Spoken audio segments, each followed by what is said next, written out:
साक्षी अपने स्टूडेंट्स के exam paper check कर रही थी। तभी उसके पति संजय उसके बगल में आकर बैठ गया। संजय अपने मोबाइल में मस्त था, गेम खेल रहा था। अचानक साक्षी की आंखों से आंसू बहने लगे। वो जोर जोर से रोने लगी। जब संजय को रोने की आवाज आई तो उसने मोबाइल से बिना आंख हटाए पूछा कि क्या हुआ साक्षी, रो क्यों रही हो? मुझसे नाराज हो क्या? साक्षी बोली, नहीं, मैं तुमसे नाराज नहीं हूं। दरअसल मैंने स्कूल में परीक्षा के तौर पर एसे राइटिंग में एक बहुत ही अच्छा विषय दिया था कि अगर आपकी इच्छा हो तो क्या बनना चाहेंगे। पति संजय जोर से हंस पड़ा। तो इसमें रोने वाली क्या बात है? फालतू में मेरा गेम खराब कर दिया। साक्षी बोली, संजय 2 मिनट फोन छोड़ो और ये देखो एक बच्ची ने क्या लिखा है उस एसे राइटिंग में। तुम खुद पढ़कर रो पड़ोगे। संजय ने कहा, अरे मैं थका हुआ हूं, प्लीज तुम पढ़कर सुना दो। साक्षी ने आंसू पोंछकर पढ़ना शुरू किया। डियर टीचर, मेरा ये एसे राइटिंग मेरे पापा को ना दिखाना, वरना मुझे बहुत डांट पड़ेगी। मैं जब भी घर जाती हूँ तो मेरे मम्मी पापा मोबाइल में बिजी रहते हैं। मेरी तरफ देखने का भी बहुत कम टाइम मिलता है उन्हें। मोबाइल का इतना ध्यान रखते हैं वो, इतनी केयर करते हैं मोबाइल की। वो मुझसे ज्यादा तो उनके फोन से प्यार करते हैं। मेरे पापा और मम्मी शाम को थक जाते हैं, लेकिन उसके बाद मेरे साथ वक्त नहीं बिताते, अपने मोबाइल के साथ वक्त बिताते हैं। उनके पास उनके मोबाइल के लिए बहुत समय है, लेकिन मेरे लिए बिल्कुल भी समय नहीं है। मैं 3 बार बुलाती हूँ तो मेरी आवाज उन्हें सुनाई नहीं देती, और मोबाइल की हल्की सी रिंगटोन भी बज जाए तो अपना काम छोड़कर मोबाइल देखते हैं। मेरी इच्छा होती है कि मेरे मम्मी पापा मुझे अपने हाथों से खाना खिलाए, लेकिन खाना खाते वक्त भी उनके एक हाथ में मोबाइल ही रहता है।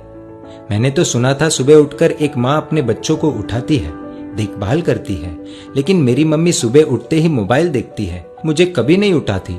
मेरे पापा अपने मोबाइल में पूरे दिन फालतू वीडियोस देखते हैं, हर समय गेम खेलते रहते हैं, लेकिन अगर मैं उनके पास मेरा कोई काम लेकर जाऊं तो कहते हैं बेटा आई एम बिजी। इतना ही नहीं, अब मेरी मम्मी ने खुद के वीडियोस बनाने शुरू कर दिए हैं, इसीलिए कई बार रात में देर से सोती है तो सुबह देर से उठती है।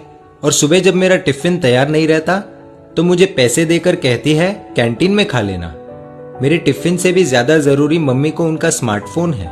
हाँ, डॉटर्स डे के दिन दोनों मेरे साथ फोटो लेते हैं, और वो मेरे लिए नहीं, अपने अपने स्टेटस में डालने के लिए, जिससे दुनिया को पता चले कि वो भी ट्रेंड के साथ चल रहे हैं। वीडियो कॉलिंग पर अपने दोस्तों के साथ 1-1 घंटे तक बातें करते हैं, लेकिन जब मैं कोई कहानी सुनाने कहूँ तो कहते हैं बेटा इंटरनेट पर सुन लो।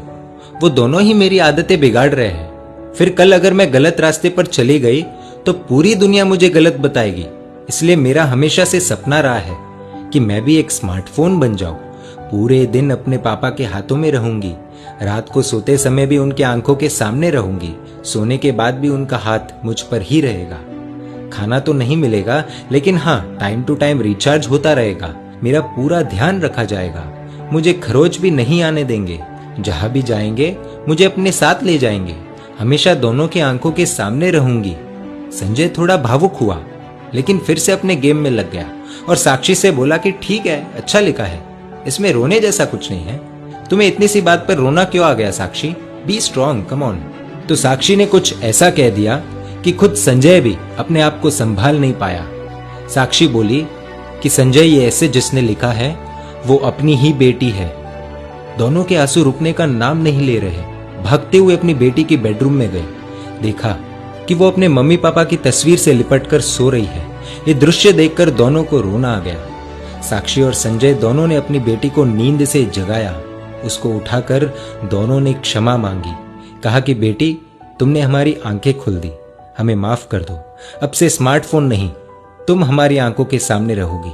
पूरे परिवार के लिए बहुत ही भावुक पल था। दोस्तों, इस कहानी से आपको क्या सीख मिली, कमेंट द्वारा बताएं।